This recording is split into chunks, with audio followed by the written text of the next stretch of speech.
Hi, Q&A with Dr. A, questions and answers with a female spiritual teacher. Welcome. I'm Dr. Alison JK, and I'm really happy to be here with you talking about how to notice the support that's all around you. So as many of you know who are frequent followers of mine, you know my background both as a yoga and meditation teacher trained in India, and also as a personal trainer, certified personal trainer, as well as a focus on specialty fitness and nutrition and longevity nutrition, as well as a Qigong teacher. So I bring that up because this isn't about being in your head.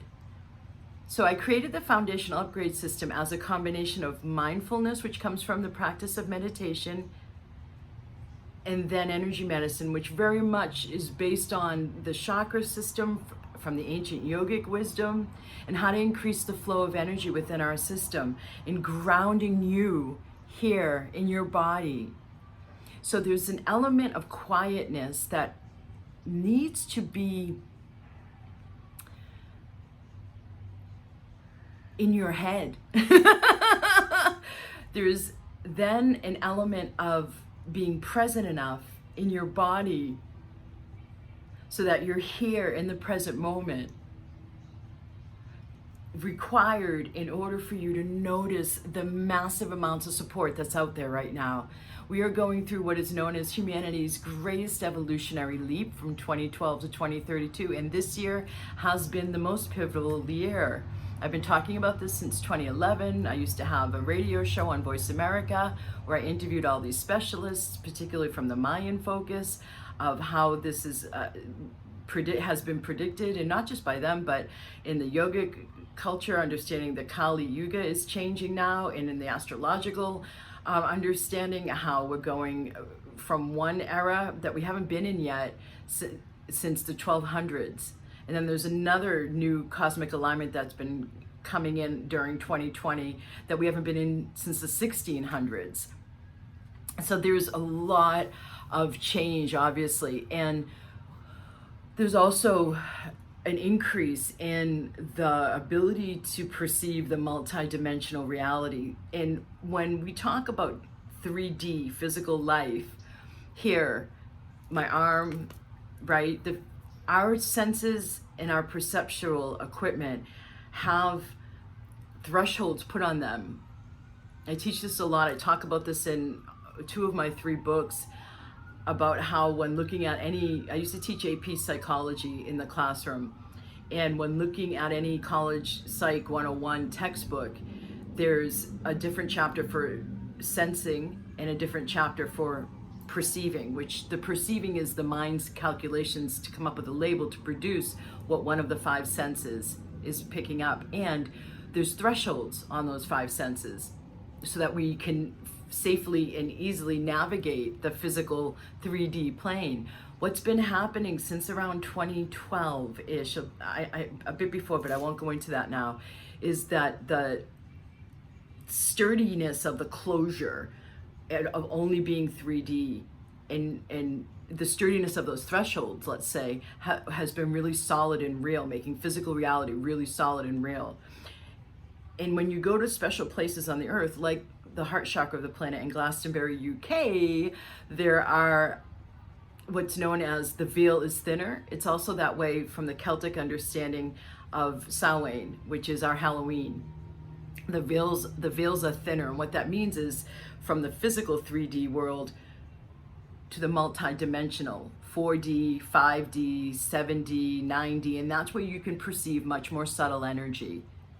And so I'm known as an expert in subtle energy. I lived for that decade in Asia studying subtle energy and consciousness. And so I created a vibrational upgrade system as a way to speed up the results for folks, whether they're in energy medicine sessions or they're in meditation practice. The 2 combined is what's needed, because if you have a loud mind, if you have an active, productive, young, assertive, going at it, knocking out stuff off your task list, as we're raised to do in the West, then that creates much more momentum up here and much less embodiment And as many of you are realizing, you're in your head. And that also means much less space allowed for the perception of the other dimensions. So the other dimensions are right here. They're not like a hierarchy. We're coming out of the time of hierarchy and patriarchy, frankly. And part of what I'm talking about here does involve the rebalancing of the yin and the yang. Yang is assertive, outward action. Yin is going within and seeding something like pregnancy or perceiving intuitive guidance.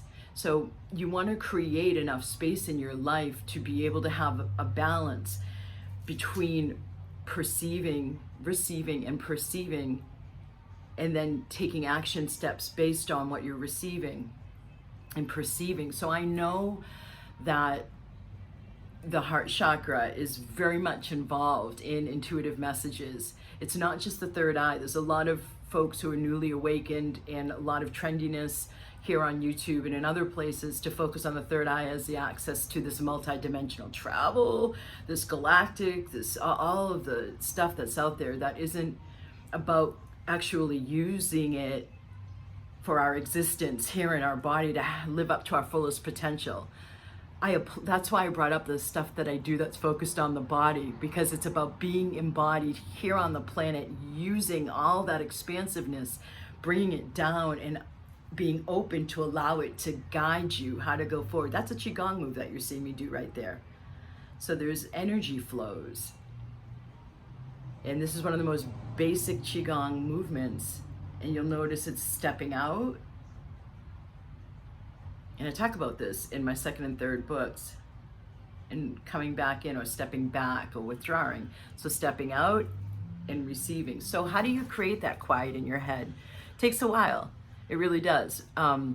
Meditation alone, it takes even longer. When we clear out the unconscious and subconscious blocks that hold block energy, and we then have more consciousness circulating, we have more chi flowing, then the tendency, the weight doesn't pull at your head as much. There's more spaciousness here.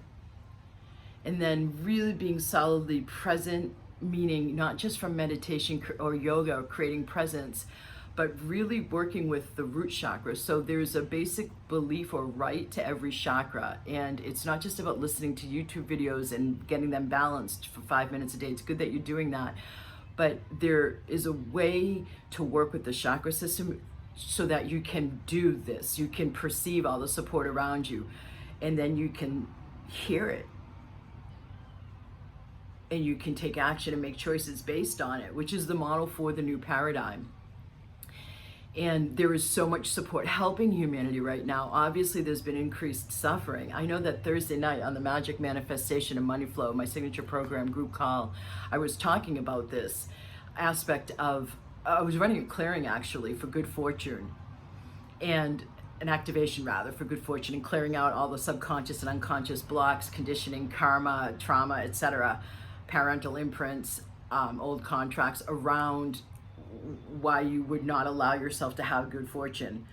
And there was so much support that was coming in from ancestors, and normally there's lineage included in the clearing that I do within a clearing and activation sweep that's a vibrational upgrade, and they were in even stronger this time. And so they were saying basically what I just said, an acknowledgement of how hard it's been this year and how proud they are of those of us looking to stay lighter and looking to really be present with what it takes to live up to our highest potential in a body on planet Earth right now and move humanity and move the planet forward.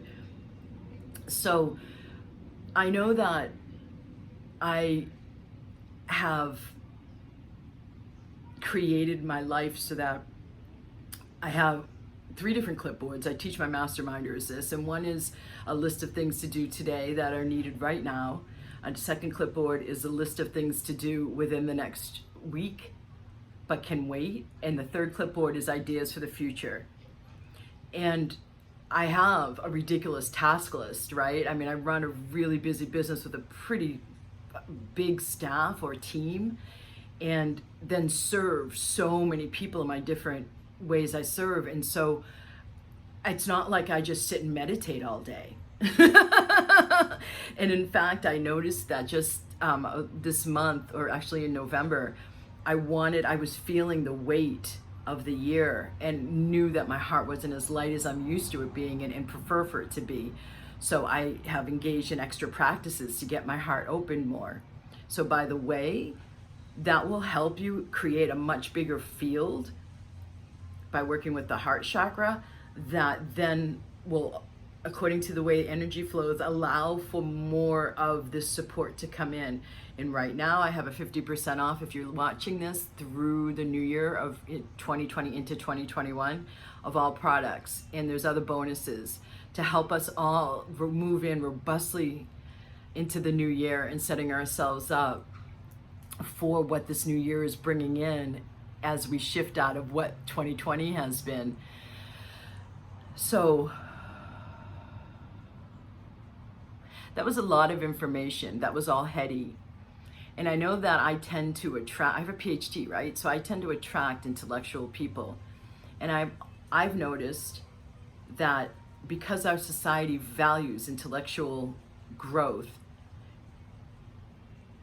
in getting degrees and getting job placement based on that degree, and then getting home and car so you have certain status, and our Western culture is learning now how to value the heart more. There is a predisposition that you get feedback of, yes, that's good, from typically the people around you if you have lots of knowledge. If you have lots of knowledge that's used and applied in your life, and you have that kind of measurement of success. What we're talking about instead is very different, where there's knowledge that you apply. So if you think of receiving and perceiving with an open and connected crown chakra, an open third eye, an open throat chakra, an open heart chakra, that allows in much more of perceiving. But then the third, second, and first chakras, you have to have like a receiving station to perceive and receive all of that support, to ground it, like a kind of like a copper wire grounds stereo speakers, for example, or copper is used as a grounding element at this point. I have given that out for like 10 years to wear copper socks. That'll help you ground more. So there's a tip. That's one way to help you get your system more grounded. And there's a special right now where you can get the entire chakra system, which is always my recommendation, rather than one at a time, because it's all about the connection of each of them and the flow of energy. There's one channel going up, one going down, and then the main channel. And the two that go up and down wrap around at each chakra. So if one's blocked here, then this one being open and this one being open above and below it help to open up that one. So it's just, there's so much I could go into, and I won't. It's just, so if you got the whole Chakra Attunement audio series, that will open up your flow, and you'll be much more capable of doing this rather than only the heart chakra. So the being slowed down enough or quiet enough, like if our mind is looking for a manifestation, when is it going to show up? Instead of perceiving like there's a hawk that just dove into onto the ground there, and it got a worm and it flew away with the prey in its mouth, or you're at the ocean and you see an osprey, another version of a hawk, is fish hawk is its nickname, and it dives down and it grabs its fish and it comes out of the ocean, and you're like walking on the beach and you're thinking about like a certain target, I call them, rather than goals. Then there's interaction with the universe. And I talk a lot about the symbolism in my third book, Reasonable Dragons, of how the universe uses symbolic means for our soul to receive a message. So if you were to go outside more and walk outside more, you would be more expanded from the heart chakra, because that's one of the great things that opens up the heart chakra. And that expansiveness is where you're more able to quiet down and be expansive enough to notice that bird. Especially when you're in an integration phase where you're quiet, but you're having, like, instead of knowledge, like I was firing off in the beginning, and I did it on purpose, yeah, because you can feel the difference now without the focus on knowledge. So in this expansiveness, you can perceive the other dimensions, and particularly if you're having the integration of the more wisdom is coming in, or you're working through or figuring it out or processing, and that processing and figuring it out gig is old paradigm related. I mean, you're flowing, you're expansive, so your higher self is actually doing the work for you, kind of helping you to integrate. And in that integration, you get insight, you get resolution to something maybe. Then you look up and there's an answer, or you look down and there's a certain animal doing something. That animal symbolism in that space I just described that you'd be in is actually communication from the universe. So you'd want to look up the symbolism of that animal. And you could even ask, what does that mean for me? You'll get a feeling in your body, and many of you listening to this already know that. So what I want for you is to be able to open up even more and not feel so locked down or closed in by a worrying mind or pressures or your to-do list. In that expansiveness, you begin to live as we're needing to live in this new paradigm, where it's a balance of yin and yang. Blessings.